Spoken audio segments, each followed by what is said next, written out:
నమస్కారం దూరదర్శన్ యాదగిరి వార్తలకు స్వాగతం. ముందుగా ముఖ్యాంశాలు చూద్దాం. ఎస్ఎల్బీసీ పనులపై ముఖ్యమంత్రి రేవంత్ రెడ్డి సమీక్ష 2027 డిసెంబర్ నాటికి పూర్తి చేసి ప్రజలకు అంకితం చేయాలని అధికారులకు దిశానిర్దేశం.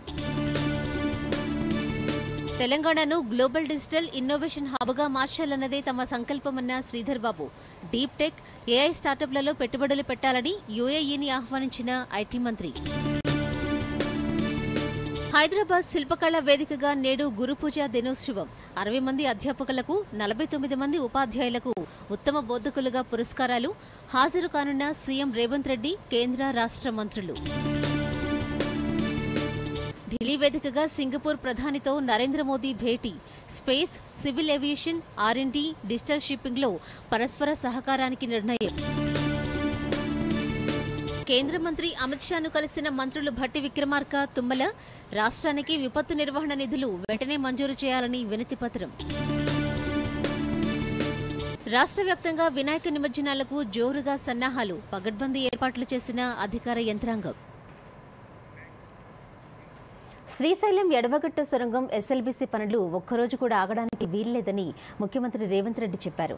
ఎట్టి పరిస్థితుల్లోనూ 2027 డిసెంబర్ 9 నాటికి పూర్తి చేసి ప్రజలకు అంకితం ఇవ్వాలని స్పష్టం చేశారు. ఆ గడువులోగా పనులు పూర్తి చేసేందుకు ప్రతి 3 నెలల ప్రణాళిక సిద్ధం చేసుకోవాలని అధికారులను ఆదేశించారు. ఎస్ఎల్బీసీ ప్రాజెక్టుకు అవసరమైన నిధులను గ్రీన్ ఛానల్ ద్వారా విడుదల చేస్తామని హామీ ఇచ్చారు. తన నివాసంలో మంత్రి ఉత్తమ్ కుమార్ రెడ్డి అధికారులతో సీఎం ఉన్నత స్థాయి సమీక్ష నిర్వహించారు. ఈ టన్నెల్ పూర్తవడం ఫ్లోరోసిస్ బాధిత జిల్లా అయిన నల్లగొండకు మాత్రమే కాకుండా తెలంగాణకు కూడా కీలకమని రేవంత్ రెడ్డి చెప్పారు. గ్రావిటీ ద్వారా నీటిని ఇవ్వటానికి వీలున్న ఈ టన్నెల్ పనులు చాలా కాలంగా పెండింగ్లో పడటం వల్ల ఇబ్బందులు వచ్చాయని చెప్పారు. ప్రణాళిక ప్రకారం అత్యంత నైపుణ్యంతో సొరంగం తవ్వకాల పనులు చేపట్టాలని సూచించారు. గతంలో జరిగిన తప్పులు, లోటుపాట్లు పునరావృతం కాకుండా పగడ్బందీగా రక్షణ చర్యలు చేపట్టాలన్నారు. అనుభవం ఉన్న ఆర్మీ అధికారుల సేవలను వినియోగించుకోవాలని ఈ సందర్భంగా నిర్ణయించారు.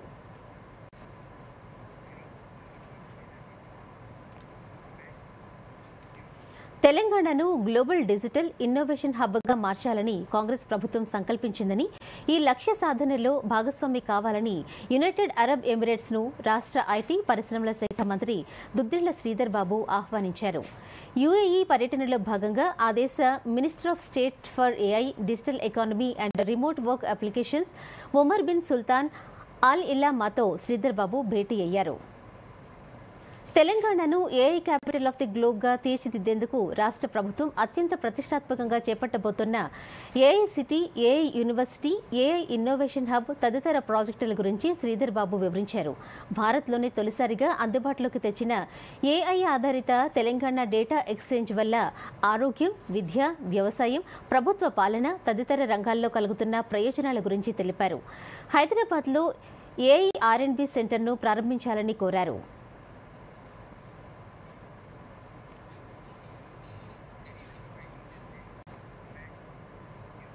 నేడు గురుపూజోత్సవం సందర్భంగా సర్వేపల్లి రాధాకృష్ణ జయంతిని పురస్కరించుకుని దేశవ్యాప్తంగా టీచర్స్ డే ఘనంగా జరుపుకుంటున్నారు. విద్యా సంస్థల్లో విద్యార్థులు గురువులను సత్కరిస్తున్నారు, వారి సేవలను స్మరించుకుంటున్నారు. మరోవైపు కేంద్ర ప్రభుత్వం 2025 జాతీయ ఉపాధ్యాయ అవార్డుల జాబితాను విడుదల చేసింది.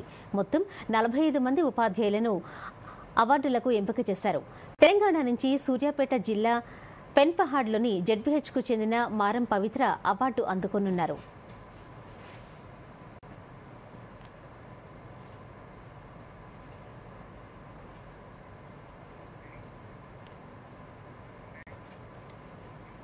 ఉత్తమ ఉపాధ్యాయుడు భారత మాజీ రాష్ట్రపతి డాక్టర్ సర్వేపల్లి రాధాకృష్ణన్ జయంతిని పురస్కరించుకుని నేడు రాష్ట్ర ప్రభుత్వం గురుపూజ దినోత్సవాన్ని నిర్వహించనుంది.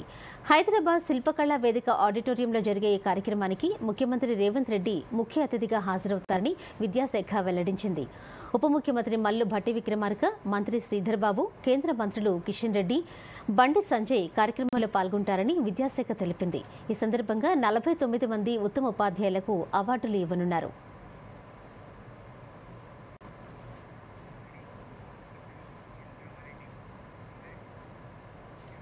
భారీ వర్షాలు వరదల వల్ల నష్టపోయిన ప్రతి ఒక్కరిని ఆదుకుంటామని ముఖ్యమంత్రి రేవంత్ రెడ్డి పేర్కొన్నారు. భారీ వర్షాల కారణంగా కామారెడ్డి జిల్లాలో దెబ్బతిన్న ప్రాంతాల్లో పర్యటించిన ముఖ్యమంత్రి వరద ప్రభావిత ప్రాంతాలను పరిశీలించారు. పంట నష్టపోయిన రైతులకు పరిహారం అందిస్తామని, పొలాల్లో ఇసుక మెట్టలను తొలగించేందుకు ప్రత్యేకంగా నిధులు మంజూరు చేస్తామని తెలిపారు. వరద నష్టంపై గ్రామాల వారీగా అంచనాలు రూపొందించి ప్రతి ఒక్కరిని ఆదుకుంటామన్నారు. భారీ వర్షాలు, వరదల వల్ల నష్టం జరిగిన చోట శాశ్వత పరిష్కారం చూపేందుకు అవసరమైన ప్రణాళికలు సిద్ధం చేయాలని, రోడ్లు, ప్రాజెక్టులకు మరమ్మతులు చేసేందుకు కూడా అంచనాలు రూపొందించాలని అధికారులను ఆదేశించారు. ప్రజలు కష్టాల్లో ఉన్నప్పుడు వారికి నాయకులు అండగా ఉండాలని ముఖ్యమంత్రి రేవంత్ రెడ్డి పిలుపునిచ్చారు. ఉమ్మడి నిజామాబాద్ జిల్లాకు సంబంధించిన మన నియోజకవర్గాలకు సంబంధించిన కీలకమైన సమస్యలు, ముఖ్యంగా ఈ వరదల సమయంలో, ఈ వర్షాల సమయంలో జరిగిన డ్యామేజ్ ఏమేమి రిపేర్లు చేయాలి, ఏమేమి నిధులు మంజూరు చేయాలి, వీటన్నిటికీ సంబంధించి ప్రభుత్వం ఈ ప్రాంతానికి సానుకూలంగా స్పందించి నిధులు వేగంగా విడుదల చేస్తాం. ప్రణాళికబద్ధంగా అంచనాలు తయారు చేయండి. అందాజ మీద చేయడము, టెంపరీ అనేది ఫ్లడ్స్ వచ్చినప్పుడు అడ్రస్ చేసేది. మీరు తర్వాత చేసుకునేదంతా కూడా పర్మనెంట్గా అవసరం అనుకుంటే ఒకవేళ కేంద్ర ప్రభుత్వం నిధులు లేకపోతే మొత్తం నిధులు రాష్ట్ర ప్రభుత్వమే ఇస్తుంది. అవసరం అనుకున్నప్పుడు కేంద్ర ప్రభుత్వంతో ఏ విధంగా నిధులు రాబట్టుకోవాలనో మేము ప్రయత్నం చేస్తాం.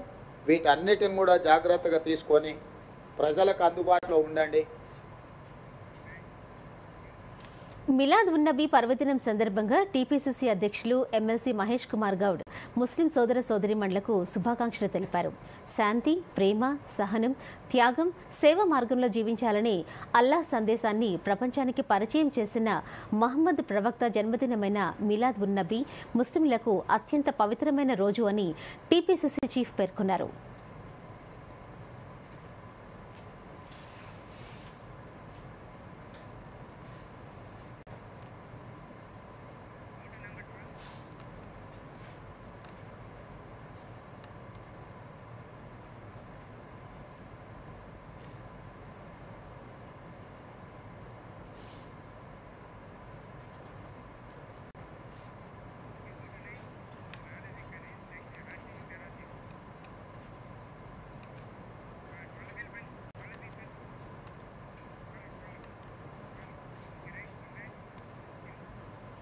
భద్రాచలం గోదావరి తీరంలో గణేష్ నిమజ్జనం ఘనంగా జరిగింది.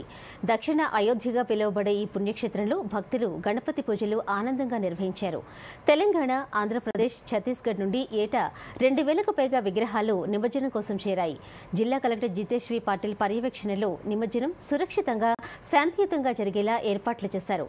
నదీ ఘాట్ల వద్ద క్రేన్లు, బ్యారికేడ్లు, లైటింగ్, సీసీ కెమెరాలు, త్రాగునీరు, వైద్య బృందాలు, ఈతగాళ్లను సిద్ధం చేశారు. స్థానిక తహసీల్దార్ వెంకటేశ్వర్లు నిమజ్జన కార్యక్రమాన్ని పర్యవేక్షించారు. ఆయన దూరదర్శన్తో మాట్లాడుతూ భక్తులకు ఎలాంటి ఇబ్బందులు లేకుండా ఏర్పాట్లు చేశామన్నారు.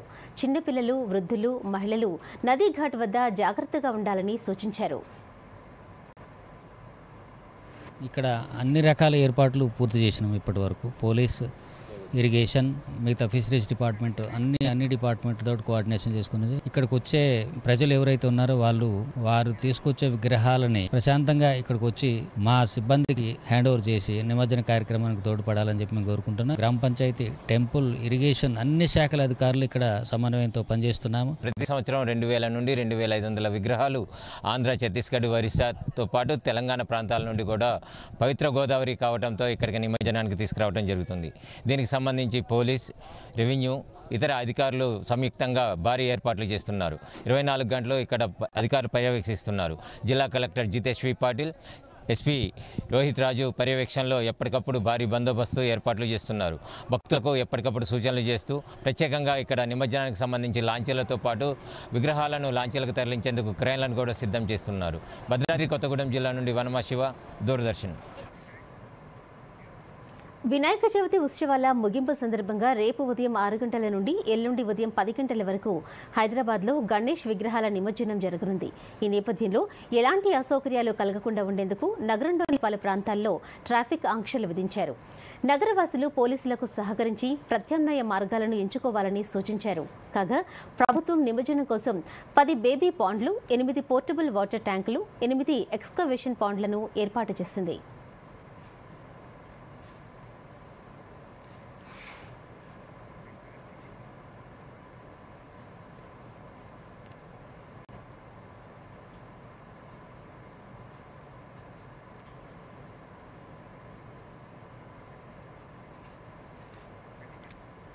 దీనిపై మరింత సమాచారం మా దూరదర్శన్ ప్రతినిధి చంద్రశేఖర్ అందిస్తారు.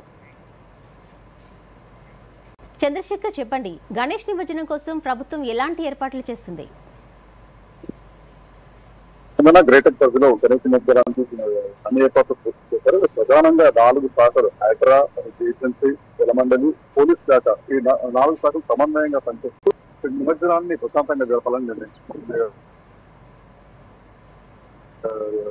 అదేవిధంగా దాదాపు హైదరాబాద్ తో పాటు శివారు ప్రాంతాల్లో మొత్తం దాదాపు 50,000కి పైగా విధానాన్ని నిమజ్జనం చేసే అవకాశం ఉంది. ఇందుకోసం హుస్సేన్ సాగర్ తో పాటు హైదరాబాద్ చుట్టుపక్కల 20 ప్రధాన చెరువుల్ని కూడా ఇక్కడికే సిద్ధం చేశారు. ఇందుకు సంబంధించిన ట్రైన్లను కూడా సిద్ధం చేశారు. అదేవిధంగా దాదాపు 74 కృత్రిమ చెరువులు ఏవైతే జేసీ ప్రాంతంలో ఏర్పాటు చేస్తారో వాటిల్లో నిమజ్జనం జరిగింది. ప్రధానంగా బాలాపూర్ గణపతి మెయిన్ శోభాయాత్రతో ఈ ఉత్సవాలు ప్రారంభమవుతాయి. బాలాపూర్ గణపతి శోభాయాత్ర ఎక్కడి నుంచి బాలాపూర్ నుంచి మొదలై హుస్సేన్ సాగర్ వరకు రానుంది. దీంతో దారిపురం ఉన్నటువంటి అన్ని ఏర్పాట్లు చేస్తారు. అదేవిధంగా ఈ బాలాపూర్ చాంద్రాయణగుట్ట, పద్నామా, చార్నార్ల బీవి మొదలజాయి మార్కెట్ రానుంది. మొదలజాయి మార్కెట్ నేరుగా బెట్టిబాగ్ ట్యాంక్ బండ్ చేయనుంది. అయితే ఈసారి గణేష్ నిమజ్జనానికి కేంద్ర హోంశాఖ సహాయ మంత్రి అమిత్ షా హాజరవడానికి మాకు సమాచారం ఉంది. ఆయన మొదలజాయి మార్కెట్ లో ఈ గణేష్ విగ్రహాలకు స్వాగతం పలికే అవకాశం తెలుస్తుంది.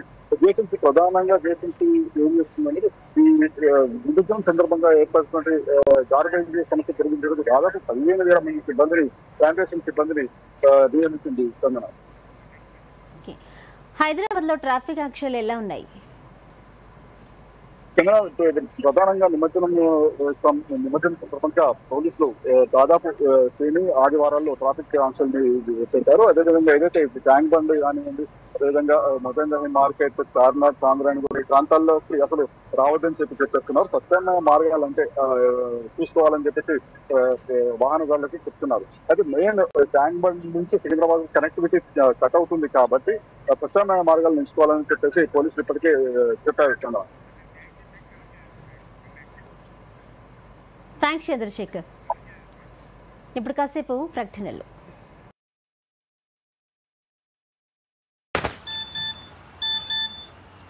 సర్దుబాటు అయింది. దేనికి? చిన్ని ఫీజుకి. చూపించు. 20,000 రూపాయల లోన్ వెంటనే ఎవరిస్తున్నారో తెలుసా? ఎంత వడ్డీనో తెలుసా? లోన్ నియంత్రిత సంస్థల నుండి తీసుకోవాలి. అవసరం ఎంతో అంతే తీసుకోవాలి. అది కూడా బాగా తెలుసుకొని. సర్దుబాటు అయింది. జీతం అడ్వాన్స్ గా పంపాను. ఆర్బీఐ చెబుతుంది, సరైన ఆర్థిక వ్యవహారమే మిమ్మల్ని కాపాడుతుంది.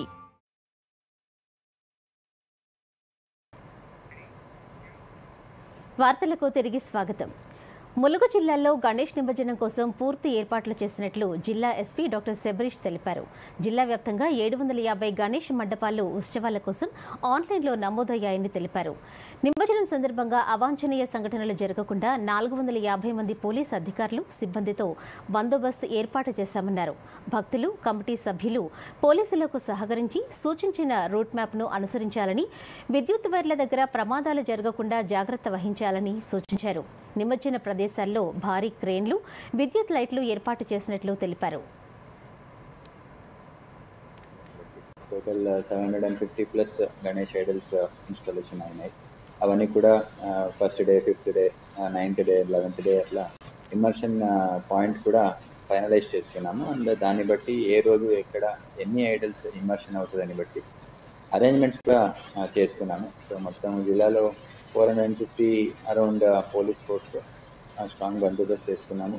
అంతేకాకుండా రూట్లో ఎలాంటి ఇష్యూస్ అవ్వకుండా, ఎక్కడైనా ఎలక్ట్రిసిటీ ఇన్సిడెంట్స్ కూడా అవ్వకుండా ప్రాపర్గా లో హ్యాంగింగ్ వైర్స్ ఏదైనా ఉంది అంటే దాన్ని తీయడం, ప్రతి ఇమర్షన్ ప్లేస్లో కూడా పోలీస్ బందోబస్తు ఉంటుంది.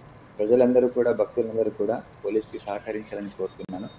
అండ్ ఎక్కడ కూడా డీజే అనే దానికి పర్మిషన్స్ ఉండదు. వాళ్ళు స్పెసిఫిక్ రూట్ ఏం మెన్షన్ చేసి ఉంటారో అదే రూట్లోనే వెళ్ళి ఇమర్షన్ చేసుకోవాలని కోరుతున్నాను. ఇందిరమ్మ ఇండ్ల పథకంలో పారదర్శకతకు పెద్దపీట వేస్తూ లబ్ధిదారుల భాగస్వామ్యాన్ని పెంచేలా ప్రభుత్వం కీలక నిర్ణయం తీసుకుంది. ఇండ్ల పురోగతికి సంబంధించిన బిల్లుల విడుదలకు లబ్ధిదారులే స్వయంగా ఫోటోలను అప్లోడ్ చేసే అవకాశాన్ని కల్పిస్తున్నట్లు housing corporation managing director VP Gautham ప్రకటించారు. రాష్ట్ర వ్యాప్తంగా ఉన్న ఎంపీడీఓలు, మున్సిపల్ కమిషనర్లు, హౌసింగ్ కార్పొరేషన్ పీడీలు, ఇతర సిబ్బందితో వీడియో కాన్ఫరెన్స్ నిర్వహించారు. ఈ సందర్భంగా ఆయన మాట్లాడుతూ లబ్ధిదారులకు నిర్దేశిత సమయంలో బిల్లులను విడుదల చేయడానికి ఇది తోడ్పడుతుందని ఆయన అన్నారు. లబ్ధిదారులకు ఇందిరమ్మ ఇండ్ల యాప్ వినియోగంపై సమగ్ర అవగాహన కల్పించాలని సూచించారు. లబ్ధిదారుల వివరాలు, ఇంతవరకు చేసిన చెల్లింపులు తదితర సమాచారం మొత్తం ఆన్లైన్లో అందుబాటులో ఉంచి ఎక్కడి నుంచైనా తెలుసుకునే విధంగా యూనివర్సల్ సెర్చ్ అవకాశాన్ని కల్పించాలన్నారు.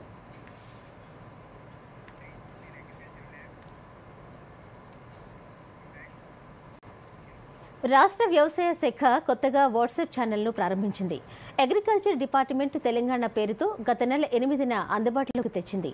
నెల రోజులు గడవక ముందే దాదాపు 32,000 మంది రైతులు ఫాలోవర్స్గా ఉన్నారు. దీని ద్వారా ఎప్పటికప్పుడు తెలంగాణ రైతాంగానికి కీలకమైన సమాచారం, సలహాలు, సూచనలను వ్యవసాయ శాఖ అందిస్తోంది. ప్రధానంగా వాతావరణ హెచ్చరికలు, పంటల వివరాలు, పురుగు మందులు, ఎరువుల వివరాలు సులువుగా రైతాంగానికి సమాచారం అందజేస్తున్నారు. ఈ వాట్సాప్ ఛానల్ ఎలా వినియోగించుకోవాలనే విషయాన్ని తెలియజేయడానికి AI వీడియోను కూడా క్రియేట్ చేసి షేర్ చేశారు. రైతులకు సాగు చేస్తున్న ఆయా పంటలకు తెగుళ్లు పడితే ఎలాంటి మందులు చల్లాలి, ఏం చేయాలి అనే విషయాలను ఆ శాఖ సమాచారం ఇస్తుంది.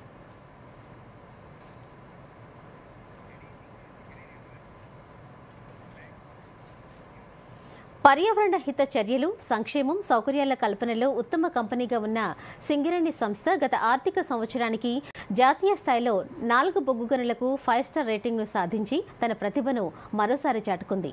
నిన్న ముంబైలో జరిగిన అవార్డుల ప్రధానోత్సవ కార్యక్రమంలో కేంద్ర బొగ్గు గనుల శాఖ మంత్రి జి కిషన్ రెడ్డి చేతుల మీదుగా సింగరేణి సంస్థ చైర్మన్ మరియు MD శ్రీ ఎన్ బలరాం ఈ అవార్డును అందుకున్నారు.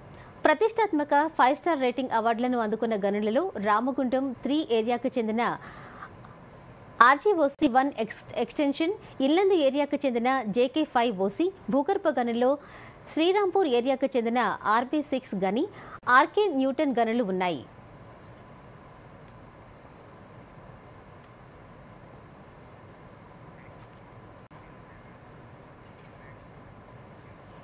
ప్రధానమంత్రి నరేంద్ర మోదీ జన్మదినోత్సవం సందర్భంగా ఈ నెల 17 నుండి అక్టోబర్ 2 వరకు సేవా పక్షంలో భాగంగా బీజేపీ నాయకులు, కార్యకర్తలు సేవా కార్యక్రమాల్లో నిమగ్నం కావాలని బీజేపీ రాష్ట్ర అధ్యక్షులు ఎన్ రామచంద్రరావు పిలుపునిచ్చారు. బీజేపీ రాష్ట్ర కార్యాలయంలో నిర్వహించిన సేవా పాక్వాడా కార్యశాలలో భాగంగా పార్టీ శ్రేణులకు మార్గదర్శకం చేశారు. స్వచ్ఛ భారత్, పర్యావరణ పరిరక్షణ కోసం, జన్మనిచ్చిన తల్లి కోసం ప్రతి ఒక్కరూ చెట్లు నాటడం వంటి అనేక సేవా కార్యక్రమాల గురించి వారికి వివరించారు. పార్టీ కార్యక్రమాల్లో పాటు సామాజిక సేవా కార్యక్రమంలో పార్టీ నేతలు పాల్గొనాలని ఆయన పిలుపునిచ్చారు.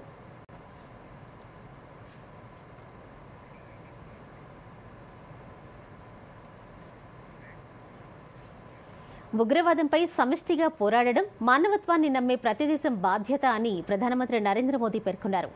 దేశ రాజధాని ఢిల్లీలో సింగపూర్ ప్రధానమంత్రి లారెన్స్ వాంగ్తో భేటీ అయ్యారు. ఇరు దేశాల సమగ్ర వ్యూహాత్మక భాగస్వామ్యాన్ని విస్తరించేందుకు అవసరమైన రోడ్ మ్యాప్ను విడుదల చేశారు. ఈ సందర్భంగా మోదీ మాట్లాడుతూ ఉగ్రవాదంపై సింగపూర్తో కలిసి భారత్ పోరాడుతోందన్నారు. సమిష్టిగా విశ్వసించే విలువలే పునాదిగా ఇరు దేశాల సంబంధాలు కొనసాగుతున్నాయని మోదీ పేర్కొన్నారు. సింగపూర్ ప్రధాని లారెన్స్ వాంగ్ మాట్లాడుతూ ఇరు దేశాల సంబంధాలు మరింత బలోపేతం కావాలని ఆకాంక్షించారు. हम आसियान के साथ सहयोग और इंडो पैसिफिक क्षेत्र में शांति और स्थिरता के जॉइंट विजन को आगे बढ़ाने के लिए मिलकर काम करते रहेंगे. आतंकवाद को लेकर हमारी समान चिंताएं हैं.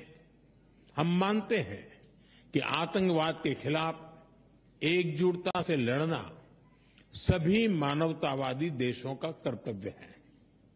पहलगाम में हुए आतंकवादी हमले के बाद भारत के लोगों के प्रति संवेदना और आतंकवाद के खिलाफ हमारी लड़ाई में समर्थन के लिए मैं प्रधानमंत्री वांग और सिंगापुर सरकार का आभार व्यक्त करता हूं. తొందరగా టిఫిన్ ప్యాక్ చేయండి.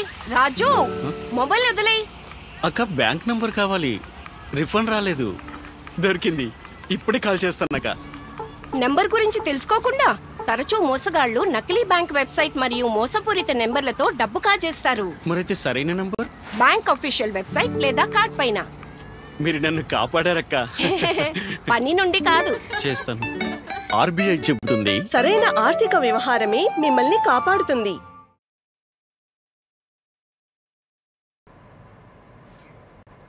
వార్తలకు తిరిగి స్వాగతం.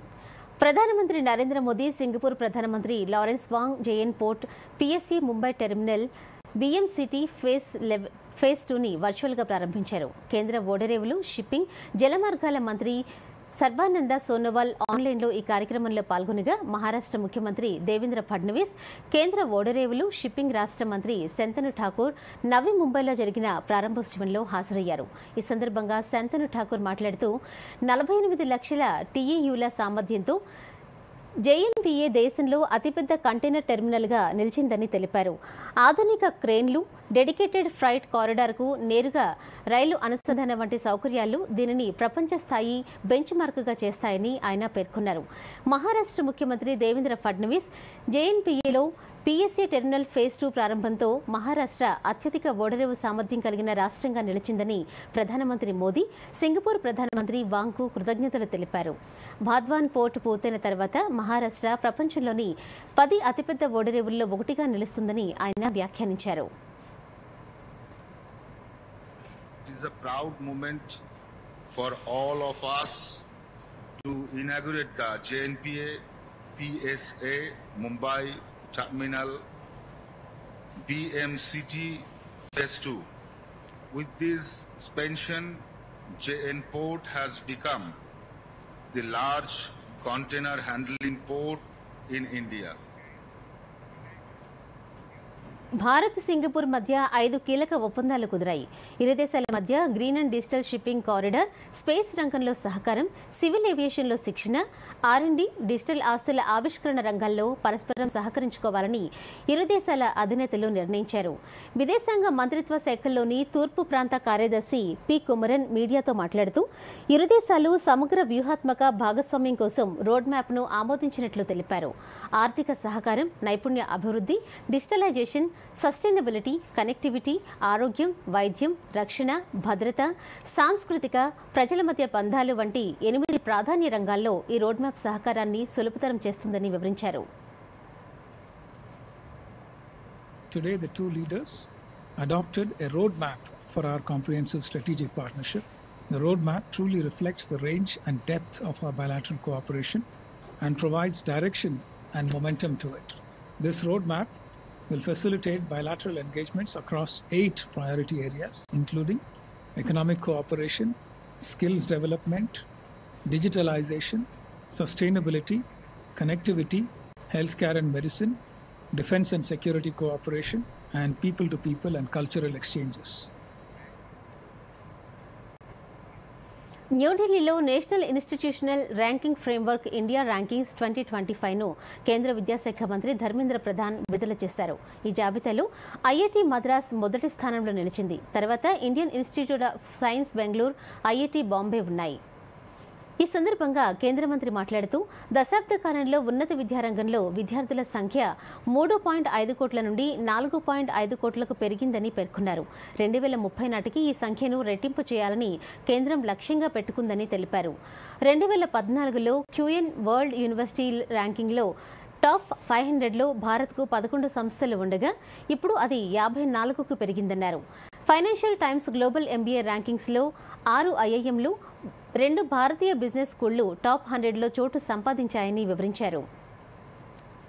ఇంజనీరింగ్ విభాగంలో ఐఐటి మద్రాస్ మొదటి స్థానంలో నిలువగా, మేనేజ్మెంట్ విభాగంలో ఐఐఎం అహ్మదాబాద్, వైద్య విభాగంలో ఎయిమ్స్ ఢిల్లీ, న్యాయ విభాగంలో national law school of India university Bengaluru మొదటి స్థానాలను సాధించాయి. को आगे लेते हुए शिक्षा विभाग ने NIRF का गठन किया और आज हमने 10th एडिशन में भारत की उच्च शिक्षण संस्थानों में जो इंस्टीट्यूशंस 17 कैटेगरी में अच्छे कर रहे हैं उनको आज हमने सम्मानित किया. भारत की पूंजी, भारत की उच्च शिक्षा की ताकत है. भारत की राष्ट्रीय आवश्यकता को लेके भारत की इंस्टीट्यूशंस, हायर एजुकेशन इंस्टीट्यूशन उसमें काम कर रहे हैं. उनकी धीरे धीरे इनोवेशन से भारत की आवश्यकता पूरा हो, भारत की आत्मनिर्भरता बढ़े, भारत में स्वदेशी चीज़ों की. కేంద్ర హోంమంత్రి అమిత్ షాతో తెలంగాణ డిప్యూటీ సీఎం భట్టి విక్రమార్క, మంత్రి తుమ్మల నాగేశ్వరరావు భేటీ అయ్యారు. ఇటీవల రాష్ట్రంలోని పలు జిల్లాల్లో కురిసిన వర్షాలు, పంట నష్టం గురించి అమిత్ షాకు వివరించారు. రాష్ట్రంలో కురిసిన వర్షాలు, వరద పరిస్థితులను జాతీయ విపత్తుగా ప్రకటించాలని విజ్ఞప్తి చేశారు. తక్షణ అత్యవసర మరమ్మతులకు నిధులివ్వాలని కోరారు. పంటలు, ప్రజల ఆస్తులు, రహదారులు, చెరువులకు జరిగిన నష్టంపై వివరణ ఇచ్చారు. దాదాపు 5,018 కోట్ల విలువైన నష్టం జరిగిందని, రాష్ట్రానికి విపత్తు నిధులు మంజూరు చేయాలని కేంద్ర హోంమంత్రిని కోరారు. గత ఏడాది సెప్టెంబర్లో వరదల వల్ల 11,713 కోట్ల నష్టం జరిగితే 416 కోట్ల 80 లక్షలు మాత్రమే ఇచ్చారని పేర్కొన్నారు. కేంద్రం మరిన్ని విపత్తు నిధులిచ్చి రాష్ట్రాన్ని ఆదుకోవాలని విజ్ఞప్తి చేశారు.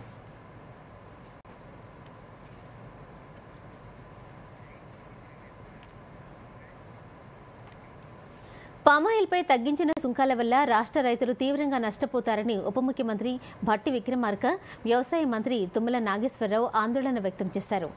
కేంద్ర ఆర్థిక శాఖ మంత్రి నిర్మలా సీతారామన్ కలిసిన మంత్రులు పామాయిల్ రైతులకు కలిగే నష్టం గురించి వివరించారు. దీంతో పాటు రాష్ట్రంలో కొత్తగా ఏర్పాటు చేయనున్న విద్యా సంస్థలకు ఆర్థిక సాయం అందించాలని కోరుతూ వినతి పత్రం అందజేశారు. భారత్ EU సంబంధాలపై European Council President Antonio Costa, European Commission అధ్యక్షురాలు ఉర్సులా వాన్ డెర్ లేయర్తో ప్రధాని మోదీ ఫోన్లో మాట్లాడారు. కీలకమైన వాణిజ్యం, టెక్నాలజీ, పెట్టుబడులు, ఇన్నోవేషన్, రక్షణ, భద్రత, సప్లై చైన్ స్థిరత్వం తదితర అంశాల్లో ప్రగతిని ఈ నేతలు ఆహ్వానించారు. భారత్ EU స్వేచ్ఛ వాణిజ్య ఒప్పందం, IMEEC కారిడార్ అంశాలపై కూడా త్వరలోనే ఒక నిర్ణయం తీసుకుంటామని హామీ ఇచ్చారు. ఉక్రెయిన్, రష్యా యుద్ధం అంతర్జాతీయంగా సుదీర్ఘమైన ఆర్థిక ప్రభావాన్ని చూపుతుందన్న ఉర్సులా, ప్రెసిడెంట్ వోలోదిమిర్ జెలెన్స్కీతో భారత్ చర్చలు కొనసాగించారు. ఈ యుద్ధాన్ని ముగించి శాంతిని స్థాపించడంలో భారత్ది ముఖ్య పాత్ర అని అన్నారు. ఈసారి జరిగే భారత్ EU శిఖరాగ్ర సమావేశం కోసం ఈ ఇరు దేశాల నేతలు భారత్కు రావాల్సిందిగా మోదీ ఆహ్వానించారు. భారత్ EU సంబంధాలను బలోపేతం చేసేందుకు ఎప్పటికప్పుడు టచ్లో ఉండేందుకు ఇరువైపు నేతలు అంగీకరించారు.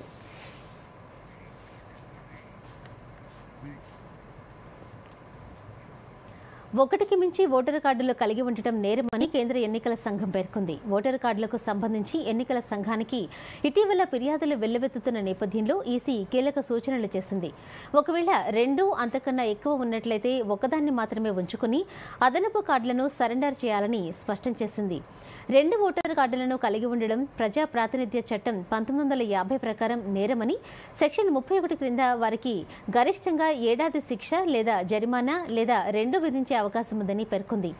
ఒకవేళ ఎవరి వద్దనైనా 2 అంతకంటే ఎక్కువ కార్డులు ఉంటే 1 మాత్రమే తమ వద్ద ఉంచుకోవాలని ఈసీ వెల్లడించింది. ఓటరు జాబితాలో 2 చోట్ల ఓటరుగా ఉన్నట్లయితే ఒక చోట తమ పేరును తొలగించాలని కోరుతూ ఫామ్ 7 ద్వారా దరఖాస్తు చేసుకోవాలని సూచించింది. ఇందుకోసం ఆన్లైన్లోనూ వెసులుబాటు ఉందని ఈసీ తెలిపింది.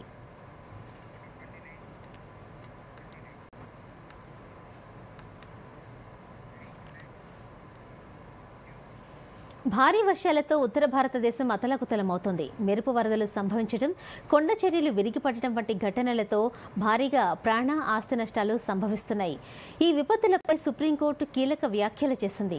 అక్రమంగా చెట్లను నరికివేస్తుండడం వల్లే పంజాబ్, జమ్మూ కాశ్మీర్, హిమాచల్ ప్రదేశ్, ఉత్తరాఖండ్ రాష్ట్రాల్లో ప్రకృతి విలయం సృష్టిస్తోందని వ్యాఖ్యానించింది. కొండ చర్యల్లో అక్రమంగా చెట్లు నరుకుతున్నట్లు మీడియాలో వస్తున్న కథనాలతో ప్రాథమికంగా స్పష్టమైన ఆధారాలు ఉన్నాయన్న ధర్మాసనం వరుస విపత్తులతో కొండ ప్రాంతాల్లో పర్యావరణ సమతుల్యం క్షీణిస్తుండటంపై ఆందోళన కలిగిస్తోందని పేర్కొంది. అది తీవ్రమైన అంశమని, దీనిపై కేంద్ర ప్రభుత్వంతో పాటు హిమాచల్ ప్రదేశ్, జమ్మూ కాశ్మీర్, పంజాబ్, ఉత్తరాఖండ్ వంటి రాష్ట్రాలు 2 వారాల్లో సమాధానమివ్వాలని ఆదేశించింది. వాయువ్య బంగాళాఖాతంలో ఏర్పడిన అల్పపీడనం మరింత బలపడిందని, ఫలితంగా రానున్న 2-3 రోజులు తెలంగాణలో ఓ మోస్తరు నుంచి భారీ వర్షాలు కురిసే అవకాశం ఉందని హైదరాబాద్ వాతావరణం పేర్కొంది. శుక్రవారం ఆదిలాబాద్, ఆసిఫాబాద్, మంచిర్యాల, నిర్మల్, నిజామాబాద్, జగిత్యాల జిల్లాల్లో అక్కడక్కడ ఓ మోస్తరు వర్షాలు కురిసే అవకాశం ఉందని తెలిపింది. ఈ మేరకు ఆయా జిల్లాలకు ఎల్లో హెచ్చరికలు జారీ చేసింది. అల్పపీడనం ప్రభావంతో గంటకు 30 నుంచి 40 కిలోమీటర్ల వేగంతో గాలులు వీస్తాయని తెలిపింది. వార్తలు ముగించే ముందు ముఖ్యాంశాలు మరొక్కసారి చూద్దాం. నమస్కారం. ఎస్ఎల్బీసీ పనులపై ముఖ్యమంత్రి రేవంత్ రెడ్డి సమీక్ష 2027 డిసెంబర్ నాటికి పూర్తి చేసి ప్రజలకు అంకితం చేయాలని అధికారులకు దిశానిర్దేశం. తెలంగాణను గ్లోబల్ డిజిటల్ ఇన్నోవేషన్ హబ్గా మార్చాలన్నదే తమ సంకల్పమన్న శ్రీధర్ బాబు.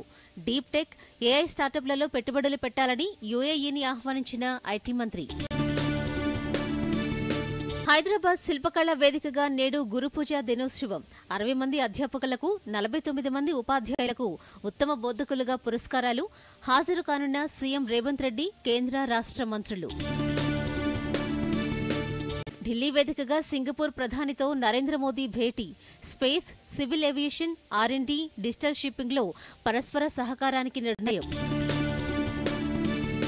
కేంద్ర మంత్రి అమిత్ షాను కలిసిన మంత్రులు భట్టి విక్రమార్క, తుమ్మల. రాష్ట్రానికి విపత్తు నిర్వహణ నిధులు వెంటనే మంజూరు చేయాలని వినతిపత్రం. రాష్ట్ర వ్యాప్తంగా వినాయక నిమజ్జనాలకు జోరుగా సన్నాహాలు. పగడ్బందీ ఏర్పాట్లు చేసిన అధికార యంత్రాంగం. దూరదర్శన్ యాదగిరి వార్తలను ఇప్పుడు సోషల్ మీడియాలో కూడా చూడొచ్చు. యూట్యూబ్ అయితే డిడి న్యూస్ తెలంగాణ, ఎక్స్ వేదికగా అయితే DD news Telangana @DD Yadagiri news, Facebook అయితే డిడి న్యూస్ తెలంగాణలో చూసి సబ్స్క్రైబ్ చేసి లైక్ చేయండి, షేర్ చేయండి.